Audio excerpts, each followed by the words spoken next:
ਵਾਹਿਗੁਰੂ ਜੀ ਕਾ ਖਾਲਸਾ ਸ਼੍ਰੀ ਵਾਹਿਗੁਰੂ जी की फतेह। जन्म साखी 10 गुरुओं की सूरज प्रकाश ग्रंथ। साखी गुरु गोबिंद सिंह जी की। माता जी ने ब्रह्म ज्ञानी के दर्शन करने।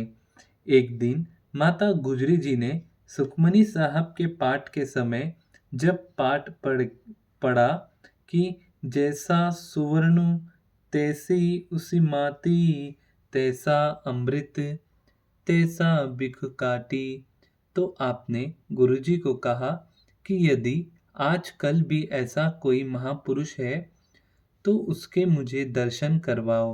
गुरुजी ने कहा, माता जी, ऐसे उत्तम पुरुष के दर्शन तुमको कल हो जाएंगे। तुमने उनके लिए प्रसाद तैयार करना, वह तुम्हारे पास आकर ही प्रसाद खाएंगे। माताजी ने दूसरे दिन बड़े प्रेम से प्रसाद की तैयारी करके पूछा कि लाल जी, प्रसाद तैयार है, वह महापुरुष आए क्यों नहीं?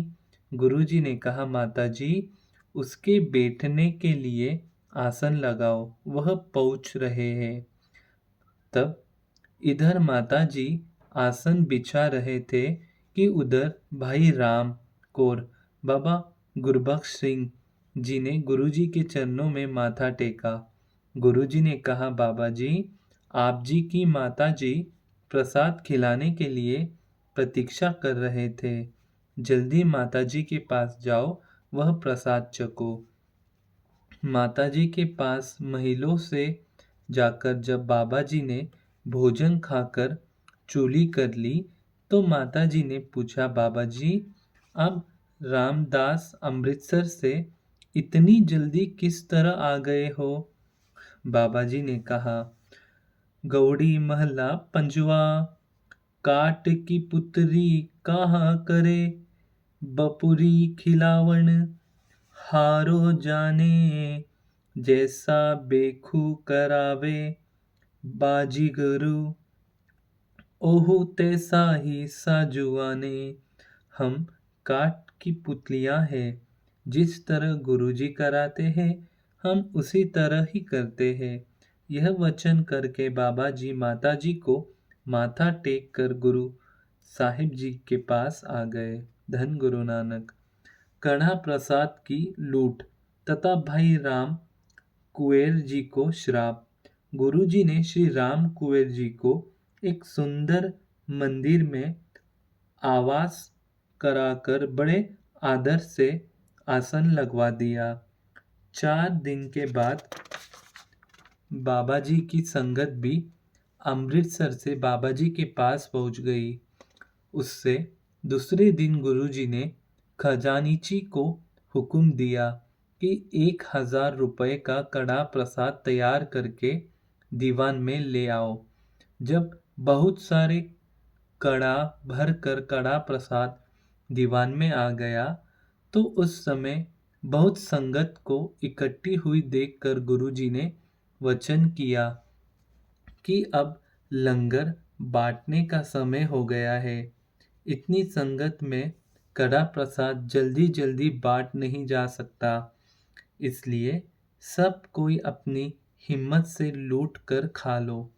यह वचन करके गुरुजी आप तो अपने महलों में भोजन करने के लिए चले गए तथा पीछे खालसा हल्ला बोलकर कड़ा प्रसाद के कड़ाओं के ऊपर टूट पड़े। जितनी किसी की हिम्मत थी उतना उसने छीन कर खा लिया। इस लूट के समय विशेष बात यह हुई कि भाई राम कुंवर जी तथा उनकी संगत ने इस लूट में कोई हिस्सा नहीं लिया।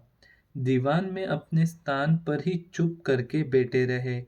इस बात का जब गुरुजी को पता चला कि भाई राम कुंवर जी तथा उनकी संगत ने कड़ा प्रसाद नहीं लूटा तो सदगुरु जी ने भाई जी को पूछा कि तुमने कड़ा प्रसाद क्यों नहीं लूटा? इस तरह आप जी ने हमारी आज्ञा भंग की है। भाई जी ने कहा कि महाराज, उस समय कलयुग का समय था, इसलिए हम कलयुग के प्रभाव वाले स्थान पर नहीं जाना चाहते। गुरुजी ने कहा इस कलयुग से डर कर तुमने कड़ा प्रसाद नहीं लूटा। वह किले तथा दरवाजों में से छलांगे मारकर तुम्हारे घर में प्रवेश करेगा। तुम उससे बच नहीं सकते। सद्गुरु जी के यह वचन सुनकर भाई जी ने हाथ जोड़कर आप जी के चरणों पर माथा टेका तथा सत सत करके वचन स्वीकार कर लिया। गुरु जी के यह वचन भाई जी के पुत्र के समय सफल हुए। आप जी के इस पुत्र का नाम श्याम सिंह था। यह बहुत कुकर्मी था। धन गुरु नानक। वाहिगुरु जी का खालसा, श्री वाहिगुरु जी की फतेह।